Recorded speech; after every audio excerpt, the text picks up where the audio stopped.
Good morning. കഴിഞ്ഞ ദിവസം ഞാൻ ഒന്ന് രണ്ട് ഈ വിഭാഗത്തിലൊന്നും പെടാത്ത സൗമ്യരായ രണ്ടാൾക്കാരുമായിട്ട് സംസാരിച്ചപ്പോൾ എന്നോട് മിറ്റി പള്ളിയിലോട്ട് പോകാനേ പറ്റുന്നില്ല. കാരണം ഞങ്ങൾ രണ്ട് വിഭാഗത്തിൽ പെടുന്നവരല്ല. അപ്പോൾ അവിടെ പള്ളി കഴിഞ്ഞാൽ ഉടനെ അല്ലെ കുർബാന കഴിഞ്ഞാൽ ഉടനെ ആൾക്കാരിങ്ങനെ കുറേ വട്ടം കുടിക്കുന്നതാണ്. രണ്ട് പക്ഷവും മാറി മാറി വട്ടം ഭയങ്കര ചർച്ചയാണ്. നമ്മൾ ആദിമസഭയിലും അല്ലെങ്കിൽ കർത്താവ് സ്ഥാപിച്ച സഭയുടെ ആ ഒരു പാറ്റേൺ നോക്കണം.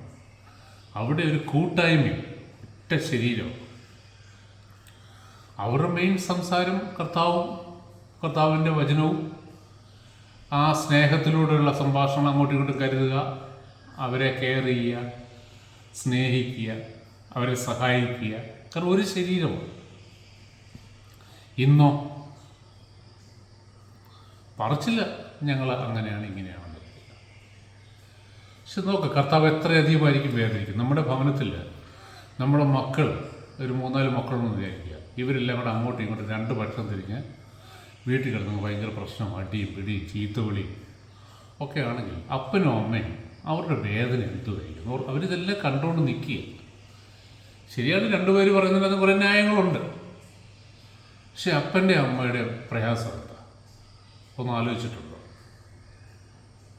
ദോഷികളായ നമുക്ക് അത്രയും പ്രയാസം ഉണ്ടെങ്കിൽ കർത്താവിനെ സംബന്ധിച്ചുള്ള എന്തൊരു നമ്മൾ എന്ത് ന്യായം പറഞ്ഞാലും ശരി. ഞാനൊരു കാര്യം പറയാം, അതിനകത്ത് ഒരു എക്സ്ക്യൂസും ഇല്ല കേട്ടോ. നിങ്ങൾ ഏത് പക്ഷം പിടിച്ചാലും ശരി, നിങ്ങളുടെ ഭാഗത്തായിരിക്കും 100% ന്യായം.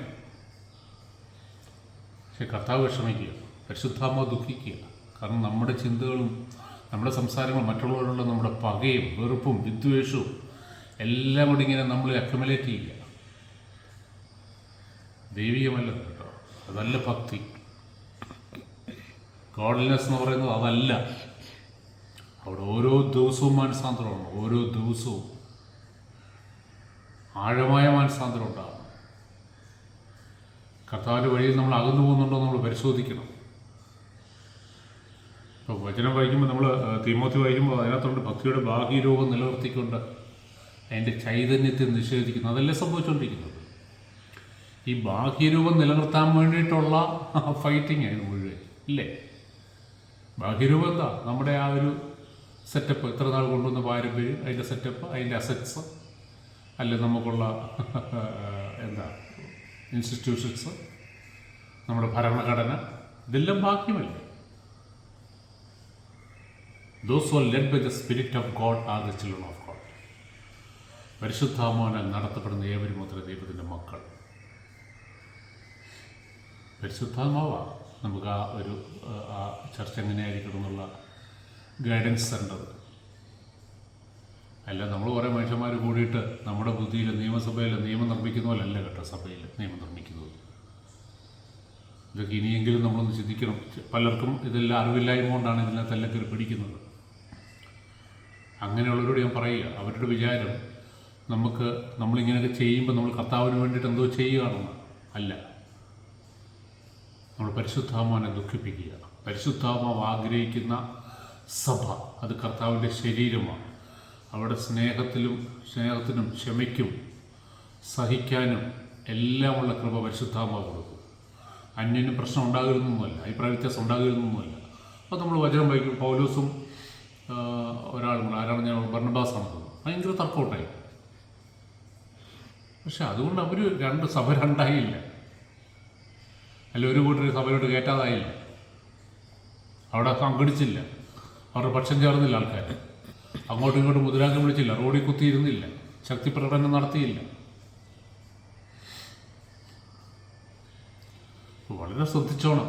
നമ്മൾ ആത്മീയരാണെന്ന് പറയുകയും നമ്മളിതിൻ്റെ എല്ലാം ഭാഗമാവുകയും ചെയ്യുകയാണെങ്കിൽ ആരെങ്കിലും നിങ്ങൾ ഇതിനകത്ത് ഇൻവോൾവ് ആക്കിയാൽ പറയണം. ദൈവത്തെ ഓർത്ത് ഒരു കാര്യം ചെയ്യണേ, ഞാൻ പള്ളി വരുന്നത് ഇതിനല്ല, പക്ഷം പിടിക്കാനല്ല, അല്ലെ ആരും ചീത്ത വിളിക്കാനോ അല്ല. ഞാൻ വരുന്നത് കർത്താവിനെ ആരാധിക്കാനാണ്, കർത്താവിൻ്റെ വചനം കേൾക്കാനാണ്, കർത്താവിന് വളരാൻ. അല്ലാത്ത ഒന്നിനും എന്നെ പിടിച്ചിടല്ലേ എന്ന് കൈ കുപ്പിയെന്ന് പറയുകയാണ്. കാരണം അതിനകത്ത് നമ്മൾ ഏതിലും പെട്ടുപോയിട്ടുണ്ടെങ്കിൽ ഓർത്തോളം പിന്നെ ഒരു ഊരിപ്പൊക്കെ ഉണ്ടാകത്തില്ല. നമ്മളതിൽ പങ്കാളികളാണ്. ഈ ദിവസങ്ങളിൽ വളരെ ശ്രദ്ധിച്ചോടെ നമ്മൾ പരിശുദ്ധാത്മാവിനാലാണ് നടത്തപ്പെടുന്നത്.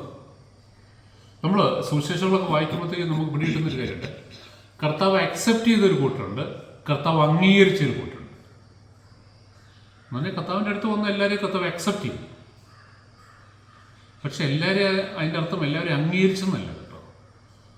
അംഗീകരിക്കുക എന്ന് പറഞ്ഞു കഴിഞ്ഞാൽ നല്ലൊരു വിശ്വസനീയ ദാസ എന്നുള്ള വിളിച്ച് കർത്താവിൻ്റെ ഒരു അപ്രീസിയേഷൻ കിട്ടും. മറ്റ് കർത്താവ് ഞങ്ങൾ നിന്നിൽ വിശ്വസിക്കുന്നു, അതിന് പല റീസൺസ് ഉണ്ടാകാം.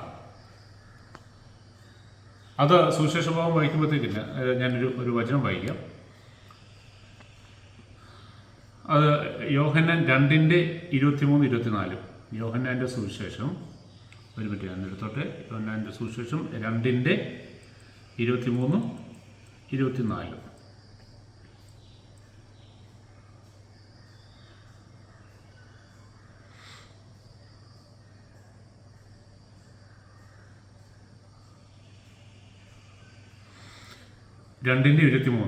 യോഹന്നാൻ 2:21. പെസഹ തിരുനാളിന് അവൻ ജെറുസലേമിലായിരിക്കുമ്പോൾ പ്രവർത്തിച്ച അടയാളങ്ങൾ കണ്ട് വളരെ പേർ അവൻ്റെ നാമത്തിൽ വിശ്വസിച്ചു. കർത്താവ് ആരായിരുന്നു? ദൈവത്തിനായിരുന്നുകൊണ്ടല്ല വിശ്വസിച്ചത്, അവൻ പ്രവർത്തിച്ച അടയാളങ്ങൾ കണ്ട് എന്ന് പറഞ്ഞാൽ എക്സ്റ്റേണലി ദൈവം കുറേ അത്ഭുതങ്ങളും യേശുക്രിസ്തു കുറേ അത്ഭുതങ്ങളും അടയാളങ്ങൾ ചെയ്തത് അത് കണ്ട് അതുകൊണ്ട് കുറേ പേര് അതിൽ വിശ്വസിച്ചു. ബാക്കി അടുത്ത എപ്പിസോഡിൽ പറയാം.